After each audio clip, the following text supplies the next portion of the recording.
Hello there, my name is Galactic Space Gamer, and welcome back to Amorous.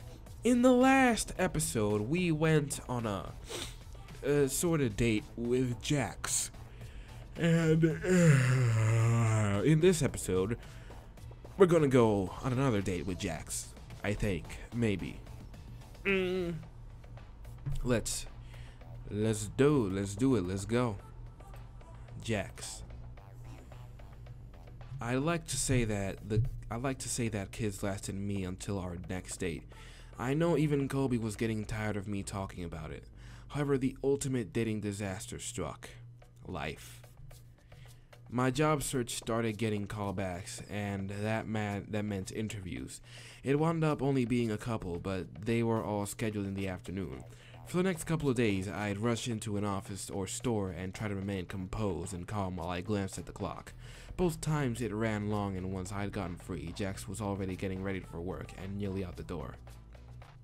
I resolved to sacrifice a little sleep the second night and try to at least catch him at work. We could go later after his shift, maybe grab some breakfast and try to get his back into something resembling normal. I slapped the alarm clock and drug myself out of bed. Drug? What? I felt a little strange, downing a cup of coffee while it was still dark out, but the last thing I wanted to do was head to the club and wind up passing out on the table. As the caffeine settled into my system, and I found myself more alert, I started thinking about what to wear. After a few moments, I got myself together enough to head out the door. And I walk out the door. I walk right out the door right next to you. If y'all don't know what song that is the the All American Rejects. That is Out the Door by the All American Rejects. It's a great album. Listen to that album, it's great. The schedule wasn't sustainable. I knew that. I'd eventually have to get a job. Bills sadly don't pay themselves. What if that meant we never had any free time together? I mean, I could try to find a shift somewhere to sync up with his, but I chuckled to myself as I pulled into the club parking lot. If I was this concerned, then it was probably worth making the effort. Yeah. The place was hopping packed from nearly wall to wall, with people dancing, drinking, and generally having a good time. I wove my way through the undully, keeping an eye out for both Jax and any club goers who might try to drag me off again. I saw him briefly, bobbing like a little blue cork in a sea of rainbow colors, but couldn't get it close enough to wave him down. Disheartened by not willing to give up, I managed to squeeze my way to the bar and found a seat. Can I get you some? Oh hey, it's you. Dropping in to see Jax again? If I can, it looks pretty crazy tonight. Yeah, we had another group come in an hour or so ago. I guess word is getting out about the club. It's great for business but terrible for our personal lives. I haven't seen my SO in ages. What is an SO? That comment didn't bode well, but if he was still managing a relationship, there was hope at least. He poured me something to take the edge off and moved down the bar to the next customer. Meanwhile, I kept an eye out for Jax. He was helping a rather rowdy group of customers in the back booth. I waved and he noticed me, smiling brightly. Unfortunately, he hadn't noticed when two of them got up from the table and spun around to set down the glass with a flourish. He collided with the two customers and sent both their drinks and the tray he was carrying on the floor with a crash. Despite it being barely audible about the pumping music, I still flinched at the sound. I barely had time to get to my feet before the customer Jax had collided with was shoving and yelling at him. Jax was turning a deep purple and apologizing profusely as I saw another person walk up, this one wearing a shirt and a tie. Soon the three of them were at it with each other, and after a few more words, Jax turned and headed towards the door.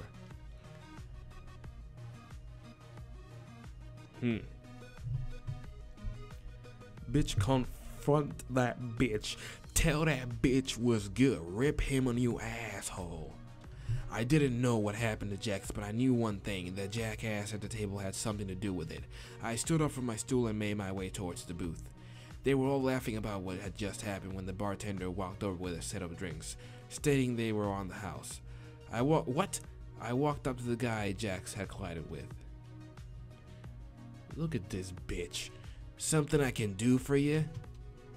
What did you say to that first bartender, the one who bumped into you? He looked indignantly up at me as his friends busted out in another round of laughter. I could feel my fists balling up as I stood there. He snorted and flickered his head toward the door. Told him to watch his fucking step and to get the fuck out of my way. Told that manager what happened and they fired that little fuck. Oh.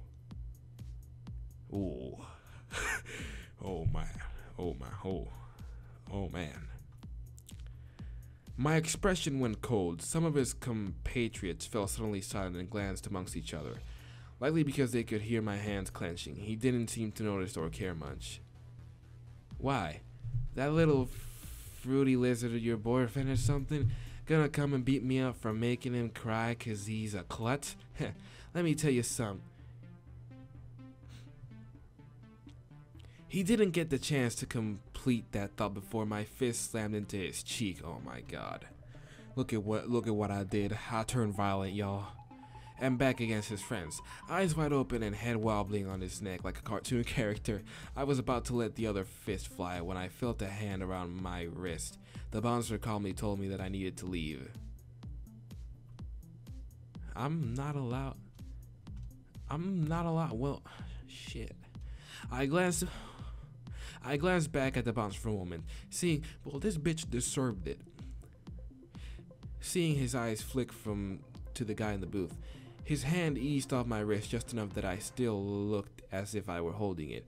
I pulled my arm forward and socked the guy one more time on the opposite cheek before the bouncer grabbed my shoulder and pulled me away.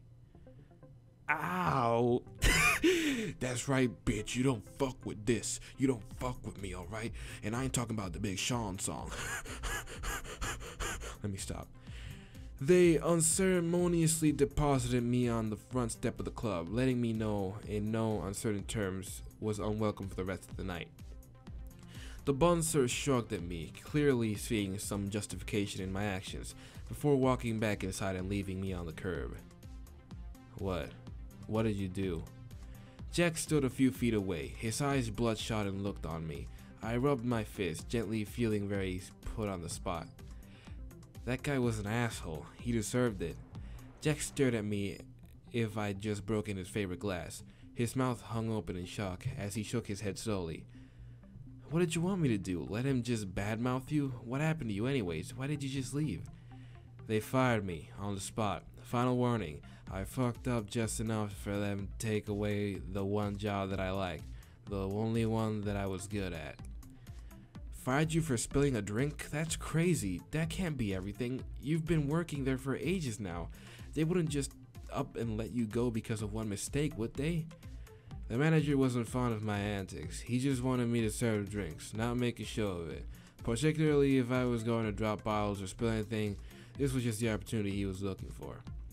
Jax, you can find another job. We can find you something else where you don't have to put up with that. You think it's that easy? That everyone else is just the same? I had friends here, or maybe you don't know that. I wanted to work here. I wanted to be here. Oh my. You see, I don't know how to deal with these types of situations, because like people in this mood are very unreasonable and just speak out of rage. Maybe you still can. I'm sure you still can. I mean, so what if you spill a drink here or there? Customers likely do it all the time. We can go back and fight this. Fight what? The guy who runs the place? And how do you expect to do that? We go back in tomorrow morning and have a long chat with him about the circumstances. I'm sure we can work something out. We can't. We couldn't. It took me forever to get that job, to actually find something I enjoyed as a job.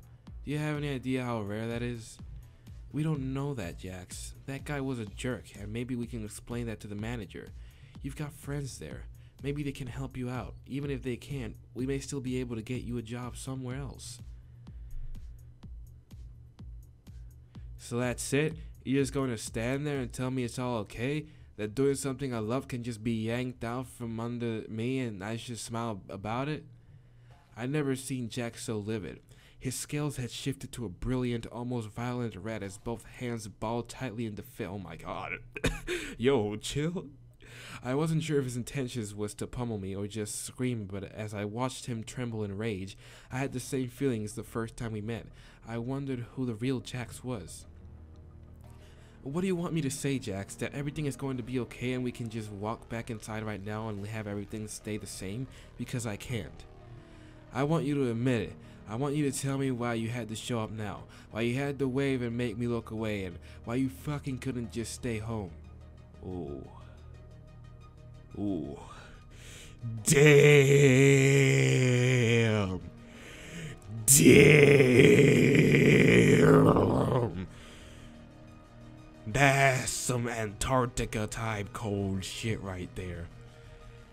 This is my fault? That's what you're saying? You know how crazy that sounds right now? I gave up my night to get a chance to see you. Well, then maybe you shouldn't have come. You're always busy doing other stuff, staying away from me. Why come down now? Why this night? I didn't do anything, JAX. You hit the— oh my god, don't blame it on him, you idiot, don't. You hit the customer. You spilled the drinks. You pissed off that jackass. You don't get to just blame me because it's convenient. I don't know why, but that seemed to hit a nerve. JAX was no longer upset. He was livid and screaming at me.